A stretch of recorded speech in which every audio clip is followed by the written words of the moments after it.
Welcome to Immerse Beginnings reading for Week 5, Day 25. The Lord said to Moses, "Give the following instructions to the people of Israel. These are the Lord's appointed festivals, which you are to proclaim as official days for holy assembly. You have 6 days each week for your ordinary work, but the seventh day is a Sabbath day of complete rest, an official day for holy assembly. It is the Lord's Sabbath day, and it must be observed wherever you live. In addition to the Sabbath, these are the Lord's appointed festivals, the official days for holy assembly that are to be celebrated at their proper times each year. The Lord's Passover begins at sundown on the 14th day of the first month. On the next day, the 15th day of the month, you must begin celebrating the festival of unleavened bread. This festival to the Lord continues for 7 days, and during that time, the bread you eat must be made without yeast. On the first day of the festival, all the people must stop their ordinary work and observe an official day for holy assembly. For 7 days, you must present special gifts to the Lord. On the seventh day, the people must again stop all their ordinary work to observe an official day for holy assembly. Then the Lord said to Moses, "Give the following instructions to the people of Israel. When you enter the land I am giving you, and you harvest its first crops, bring the priest a bundle of grain from the first cutting of your grain harvest. On the day after the Sabbath, the priest will lift it up before the Lord, so it may be accepted on your behalf. On that same day, you must sacrifice a 1-year-old male lamb with no defects as a burnt offering to the Lord. With it, you must present a grain offering, consisting of 4 quarts of choice flour moistened with olive oil. It will be a special gift, a pleasing aroma to the Lord. You must also offer 1 quart of wine as a liquid offering. Do not eat any bread or roasted grain or fresh kernels on that day until you bring this offering to your God. This is a permanent law for you, and it must be observed from generation to generation, wherever you live. From the day after the Sabbath, the day you bring the bundle of grain to be lifted up as a special offering, count off 7 full weeks. Keep counting until the day after the 7th Sabbath, 50 days later. Then present an offering of new grain to the Lord. From wherever you live, bring 2 loaves of bread to be lifted up before the Lord as a special offering. Make these loaves from 4 quarts of choice flour and bake them with yeast. They will be an offering to the Lord from the first of your crops. Along with the bread, present 7 1-year-old male lambs with no defects, 1 young bull, and 2 rams as burnt offerings to the Lord. These burnt offerings, together with the grain offerings and liquid offerings, will be a special gift, a pleasing aroma to the Lord. Then you must offer 1 male goat as a sin offering and 2 1-year-old male lambs as a peace offering. The priest will lift up the 2 lambs as a special offering to the Lord, together with the loaves representing the first of your crops. These offerings, which are holy to the Lord, belong to the priests. That same day will be proclaimed an official day for holy assembly, a day on which you do no ordinary work. This is a permanent law for you, and it must be observed from generation to generation, wherever you live. When you harvest the crops of your land, do not harvest the grain along the edges of your fields, and do not pick up what the harvesters drop. Leave it for the poor and the foreigners living among you. I am the Lord your God." The Lord said to Moses, "Give the following instructions to the people of Israel. On the first day of the appointed month, in early autumn, you are to observe a day of complete rest. It will be an official day for holy assembly, a day commemorated with loud blasts of a trumpet. You must do no ordinary work on that day. Instead, you are to present special gifts to the Lord." Then the Lord said to Moses, "Be careful to celebrate the Day of Atonement on the 10th day of that same month, 9 days after the Festival of Trumpets. You must observe it as an official day for holy assembly, a day to deny yourselves and present special gifts to the Lord, Do no work during that entire day, because it is the Day of Atonement, when offerings of purification are made for you, making you right with the Lord your God. All who do not deny themselves that day will be cut off from God's people, and I will destroy anyone among you who does any work on that day. You must not do any work at all. This is a permanent law for you, and it must be observed from generation to generation, wherever you live. This will be a Sabbath day of complete rest for you, and on that day you must deny yourselves. This day of rest will begin at sundown on the 9th day of the month, and extend until sundown on the 10th day. And the Lord said to Moses, "Give the following instructions to the people of Israel. Begin celebrating the festival of shelters on the 15th day of the appointed month, 5 days after the Day of Atonement. This festival to the Lord will last for 7 days. On the first day of the festival, you must proclaim an official day for holy assembly, when you do no ordinary work. For 7 days you must present special gifts to the Lord. The 8th day is another holy day, on which you present your special gifts to the Lord. This will be a solemn occasion, and no ordinary work may be done that day. These are the Lord's appointed festivals. Celebrate them each year as official days for holy assembly by presenting special gifts to the Lord: burnt offerings, grain offerings, sacrifices, and liquid offerings, each on its proper day. These festivals must be observed in addition to the Lord's regular Sabbath days, and the offerings are in addition to your personal gifts, the offerings you give to fulfill your vows, and the voluntary offerings you present to the Lord. Remember that this 7-day festival to the Lord, the Festival of Shelters, begins on the 15th day of the appointed month, after you have harvested all the produce of the land. The first day and the 8th day of the festival will be days of complete rest. On the first day, gather branches from magnificent trees, palm fronds, boughs from leafy trees, and willows that grow by the streams. Then celebrate with joy before the Lord your God for 7 days. You must observe this festival to the Lord for 7 days every year. This is a permanent law for you, and it must be observed in the appointed month from generation to generation. For 7 days, you must live outside in little shelters. All native-born Israelites must live in shelters. This will remind each new generation of Israelites that I made their ancestors live in shelters when I rescued them from the land of Egypt. I am the Lord your God." So, Moses gave the Israelites these instructions regarding the annual festivals of the Lord.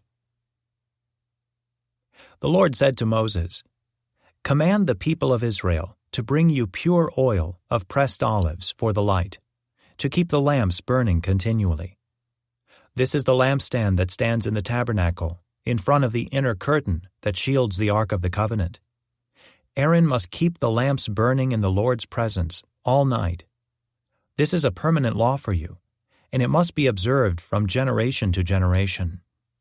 Aaron and the priests must tend the lamps on the pure gold lampstand continually in the Lord's presence. You must bake 12 flat loaves of bread from choice flour, using 4 quarts of flour for each loaf. Place the bread before the Lord on the pure gold table, and arrange the loaves in 2 stacks, with 6 loaves in each stack. Put some pure frankincense near each stack to serve as a representative offering, a special gift presented to the Lord. Every Sabbath day, this bread must be laid out before the Lord as a gift from the Israelites. It is an ongoing expression of the eternal covenant. The loaves of bread will belong to Aaron and his descendants, who must eat them in a sacred place, for they are most holy. It is the permanent right of the priests to claim this portion of the special gifts presented to the Lord. One day, a man who had an Israelite mother and an Egyptian father came out of his tent and got into a fight with one of the Israelite men. During the fight, this son of an Israelite woman blasphemed the name of the Lord with a curse. So the man was brought to Moses for judgment. His mother was Shelomith, the daughter of Dibri of the tribe of Dan. They kept the man in custody until the Lord's will in the matter should become clear to them. Then the Lord said to Moses, "Take the blasphemer outside the camp, and tell all those who heard the curse to lay their hands on his head. Then let the entire community stone him to death. Say to the people of Israel, those who curse their God will be punished for their sin. Anyone who blasphemes the name of the Lord must be stoned to death by the whole community of Israel. Any native-born Israelite or foreigner among you who blasphemes the name of the Lord must be put to death. Anyone who takes another person's life must be put to death. Anyone who kills another person's animal must pay for it in full, a live animal for the animal that was killed. Anyone who injures another person must be dealt with according to the injury inflicted. A fracture for a fracture, an eye for an eye, a tooth for a tooth. Whatever anyone does to injure another person must be paid back in kind. Whoever kills an animal must pay for it in full, but whoever kills another person must be put to death. This same standard applies both to native-born Israelites and to the foreigners living among you. I am the Lord your God." After Moses gave all these instructions to the Israelites, they took the blasphemer outside the camp and stoned him to death. The Israelites did just as the Lord had commanded Moses. While Moses was on Mount Sinai, the Lord said to him, "Give the following instructions to the people of Israel. When you have entered the land I am giving you, the land itself must observe a Sabbath rest before the Lord every 7th year. For 6 years you may plant your fields and prune your vineyards and harvest your crops. But during the 7th year, the land must have a Sabbath year of complete rest. It is the Lord's Sabbath. Do not plant your fields or prune your vineyards during that year. And don't store away the crops that grow on their own, or gather the grapes from your unpruned vines. The land must have a year of complete rest. But you may eat whatever the land produces on its own during its Sabbath. This applies to you, your male and female servants, your hired workers, and the temporary residents who live with you. Your livestock and the wild animals in your land will also be allowed to eat what the land produces. In addition, you must count off 7 Sabbath years, 7 sets of 7 years, adding up to 49 years in all. Then on the Day of Atonement, in the 50th year, blow the ram's horn, loud and long, throughout the land. Set this year apart as holy, a time to proclaim freedom throughout the land for all who live there. It will be a jubilee year for you, when each of you may return to the land that belonged to your ancestors, and return to your own clan. This 50th year will be a jubilee for you. During that year, you must not plant your fields or store away any of the crops that grow on their own, and don't gather the grapes from your unpruned vines. It will be a jubilee year for you, and you must keep it holy. But you may eat whatever the land produces on its own. In the year of Jubilee, each of you may return to the land that belonged to your ancestors. When you make an agreement with your neighbor to buy or sell property, you must not take advantage of each other. When you buy land from your neighbor, the price you pay must be based on the number of years since the last Jubilee. The seller must set the price by taking into account the number of years remaining until the next year of Jubilee. The more years until the next Jubilee, the higher the price. The fewer years, the lower the price. After all, the person selling the land is actually selling you a certain number of harvests. Show your fear of God by not taking advantage of each other. I am the Lord your God. If you want to live securely in the land, follow my decrees and obey my regulations. Then the land will yield large crops, and you will eat your fill and live securely in it.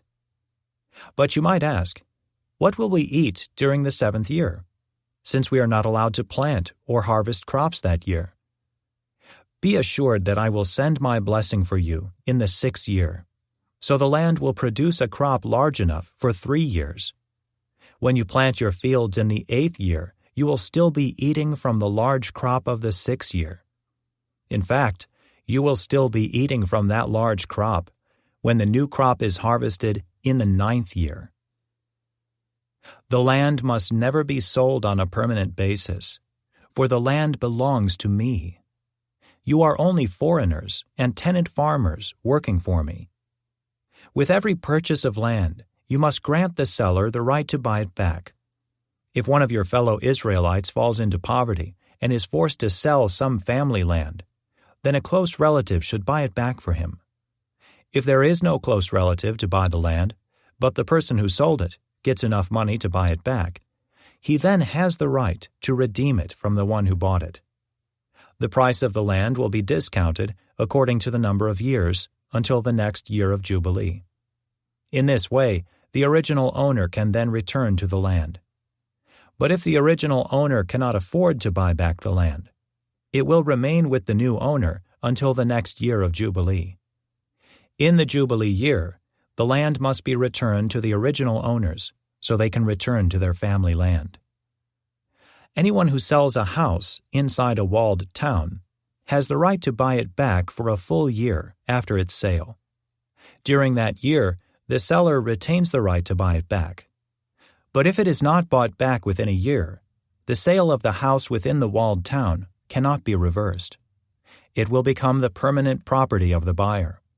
It will not be returned to the original owner in the year of Jubilee. But a house in a village, a settlement without fortified walls, will be treated like property in the countryside. Such a house may be bought back at any time, and it must be returned to the original owner in the year of Jubilee. The Levites always have the right to buy back a house they have sold within the towns allotted to them.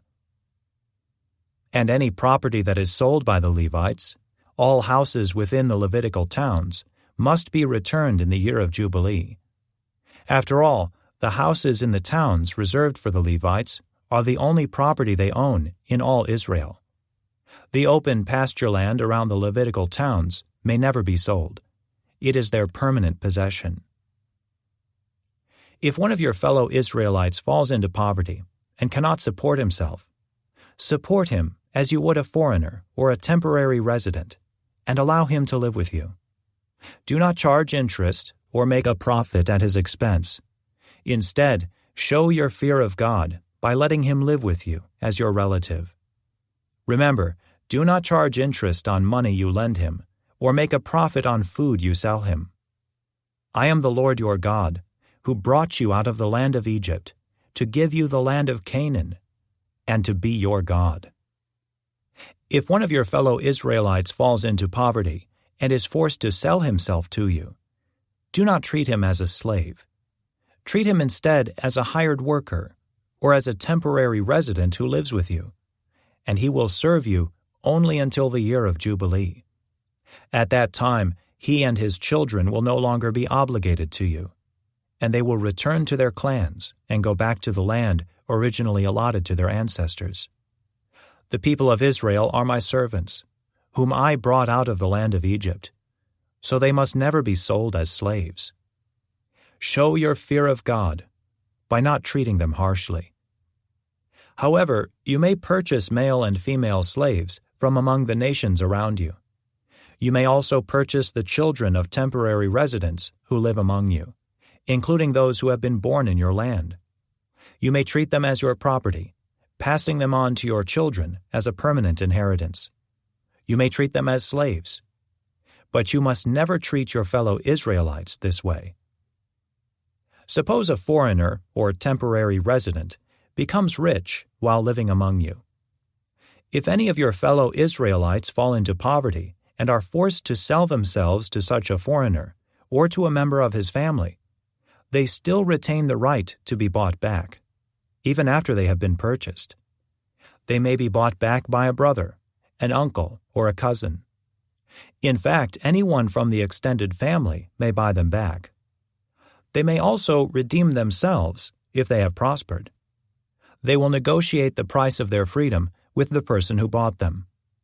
The price will be based on the number of years from the time they were sold until the next year of Jubilee, whatever it would cost to hire a worker for that period of time. If many years still remain until the Jubilee, they will repay the proper portion of what they received when they sold themselves. If only a few years remain until the year of Jubilee, they will repay a small amount for their redemption. The foreigner must treat them as workers hired on a yearly basis. You must not allow a foreigner to treat any of your fellow Israelites harshly. If any Israelites have not been bought back by the time the year of Jubilee arrives, they and their children must be set free at that time. For the people of Israel belong to me. They are my servants, whom I brought out of the land of Egypt. I am the Lord your God. Do not make idols, or set up carved images, or sacred pillars, or sculptured stones in your land, so you may worship them. I am the Lord your God. You must keep my Sabbath days of rest, and show reverence for my sanctuary. I am the Lord. If you follow my decrees, and are careful to obey my commands, I will send you the seasonal rains. The land will then yield its crops, and the trees of the field will produce their fruit. Your threshing season will overlap with the grape harvest, and your grape harvest will overlap with the season of planting grain. You will eat your fill, and live securely in your own land. I will give you peace in the land, and you will be able to sleep with no cause for fear. I will rid the land of wild animals, and keep your enemies out of your land. In fact, you will chase down your enemies and slaughter them with your swords. 5 of you will chase 100, and 100 of you will chase 10,000. All your enemies will fall beneath your sword. I will look favorably upon you, making you fertile and multiplying your people. And I will fulfill my covenant with you. You will have such a surplus of crops that you will need to clear out the old grain to make room for the new harvest. I will live among you, and I will not despise you. I will walk among you. I will be your God, and you will be my people. I am the Lord your God, who brought you out of the land of Egypt, so you would no longer be their slaves. I broke the yoke of slavery from your neck, so you can walk with your heads held high. However, if you do not listen to me, or obey all these commands, and if you break my covenant by rejecting my decrees, treating my regulations with contempt, and refusing to obey my commands, I will punish you. I will bring sudden terrors upon you, wasting diseases and burning fevers that will cause your eyes to fail and your life to ebb away. You will plant your crops in vain, because your enemies will eat them. I will turn against you, and you will be defeated by your enemies. Those who hate you will rule over you, and you will run even when no one is chasing you. And if, in spite of all this, you still disobey me, I will punish you 7 times over for your sins. I will break your proud spirit by making the skies as unyielding as iron, and the earth as hard as bronze. All your work will be for nothing, for your land will yield no crops, and your trees will bear no fruit. If even then you remain hostile toward me and refuse to obey me, I will inflict disaster on you 7 times over for your sins. I will send wild animals that will rob you of your children and destroy your livestock. Your numbers will dwindle, and your roads will be deserted. And if you fail to learn the lesson and continue your hostility toward me, then I myself will be hostile toward you. I will personally strike you with calamity 7 times over for your sins. I will send armies against you to carry out the curse of the covenant you have broken. When you run to your towns for safety, I will send a plague to destroy you there, and you will be handed over to your enemies. I will destroy your food supply, so that 10 women will need only one oven to bake bread for their families. They will ration your food by weight, and though you have food to eat, you will not be satisfied. If, in spite of all this, you still refuse to listen and still remain hostile toward me, then I will give full vent to my hostility. I myself will punish you 7 times over for your sins. Then you will eat the flesh of your own sons and daughters. I will destroy your pagan shrines and knock down your places of worship. I will leave your lifeless corpses piled on top of your lifeless idols, and I will despise you. I will make your cities desolate and destroy your places of pagan worship. I will take no pleasure in your offerings that should be a pleasing aroma to me. Yes, I myself will devastate your land, and your enemies who come to occupy it will be appalled at what they see. I will scatter you among the nations and bring out my sword against you. Your land will become desolate, and your cities will lie in ruins. Then, at last, the land will enjoy its neglected Sabbath years, as it lies desolate while you are in exile in the land of your enemies. Then the land will finally rest and enjoy the Sabbaths it missed. As long as the land lies in ruins, it will enjoy the rest you never allowed it to take every 7th year while you lived in it. And for those of you who survive, I will demoralize you in the land of your enemies. You will live in such fear that the sound of a leaf driven by the wind will send you fleeing. You will run as though fleeing from a sword, and you will fall, even when no one pursues you. Though no one is chasing you, you will stumble over each other as though fleeing from a sword. You will have no power to stand up against your enemies. You will die among the foreign nations and be devoured in the land of your enemies. Those of you who survive will waste away in your enemies' lands because of their sins and the sins of their ancestors. But at last, my people will confess their sins and the sins of their ancestors for betraying me and being hostile toward me. When I have turned their hostility back on them and brought them to the land of their enemies, then at last their stubborn hearts will be humbled, and they will pay for their sins. Then I will remember my covenant with Jacob, and my covenant with Isaac, and my covenant with Abraham, and I will remember the land. For the land must be abandoned to enjoy its years of Sabbath rest as it lies deserted. At last, the people will pay for their sins, for they have continually rejected my regulations and despised my decrees. But despite all this, I will not utterly reject or despise them while they are in exile in the land of their enemies. I will not cancel my covenant with them by wiping them out, for I am the Lord their God. For their sakes, I will remember my ancient covenant with their ancestors, whom I brought out of the land of Egypt in the sight of all the nations, that I might be their God. I am the Lord.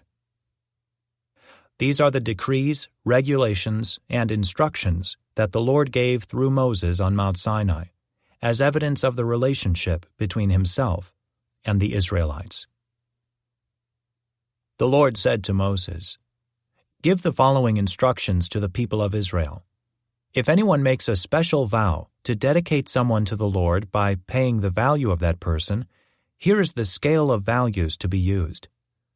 A man between the ages of 20 and 60 is valued at 50 shekels of silver, as measured by the sanctuary shekel. A woman of that age is valued at 30 shekels of silver. A boy between the ages of 5 and 20 is valued at 20 shekels of silver. A girl of that age is valued at 10 shekels of silver. A boy between the ages of 1 month and 5 years is valued at 5 shekels of silver. A girl of that age is valued at 3 shekels of silver. A man older than 60 is valued at 15 shekels of silver. A woman of that age is valued at 10 shekels of silver. If you desire to make such a vow but cannot afford to pay the required amount, take the person to the priest. He will determine the amount for you to pay based on what you can afford. If your vow involves giving an animal that is acceptable as an offering to the Lord, any gift to the Lord will be considered holy.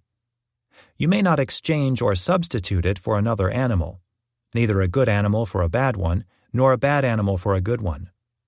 But if you do exchange one animal for another, then both the original animal and its substitute will be considered holy. If your vow involves an unclean animal, one that is not acceptable as an offering to the Lord, then you must bring the animal to the priest. He will assess its value, and his assessment will be final, whether high or low. If you want to buy back the animal, you must pay the value set by the priest, plus 20%. If someone dedicates a house to the Lord, the priest will come to assess its value. The priest's assessment will be final, whether high or low. If the person who dedicated the house wants to buy it back, he must pay the value set by the priest, plus 20%. Then the house will again be his. If someone dedicates to the Lord a piece of his family property, its value will be assessed according to the amount of seed required to plant it. 50 shekels of silver for a field planted with 5 bushels of barley seed.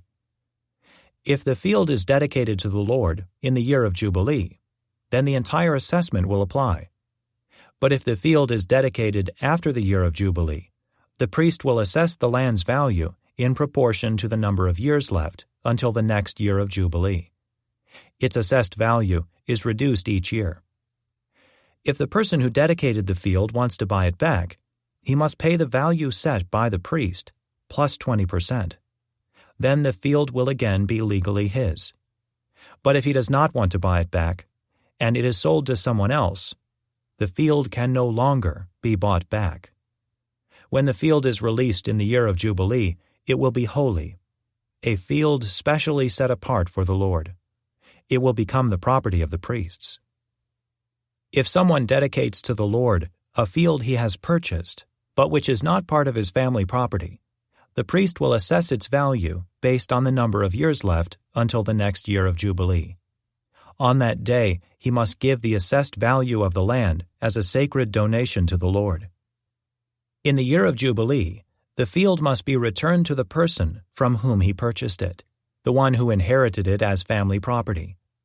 All the payments must be measured by the weight of the sanctuary shekel, which equals 20 gerahs. You may not dedicate a firstborn animal to the Lord, for the firstborn of your cattle, sheep, and goats already belong to him. However, you may buy back the firstborn of a ceremonially unclean animal by paying the priest's assessment of its worth plus 20%. If you do not buy it back, the priest will sell it at its assessed value. However, anything specially set apart for the Lord, whether a person, an animal, or family property, must never be sold or bought back. Anything devoted in this way has been set apart as holy, and it belongs to the Lord. No person specially set apart for destruction may be bought back. Such a person must be put to death. 1/10 of the produce of the land, whether grain from the fields or fruit from the trees, belongs to the Lord, and must be set apart to him as holy. If you want to buy back the Lord's 10th of the grain or fruit, you must pay its value, plus 20%. Count off every 10th animal from your herds and flocks, and set them apart for the Lord, as holy. You may not pick and choose between good and bad animals, and you may not substitute one for another. But if you do exchange one animal for another, then both the original animal and its substitute will be considered holy, and cannot be bought back. These are the commands that the Lord gave through Moses on Mount Sinai for the Israelites. This concludes today's Immerse reading experience. Thank you for joining us.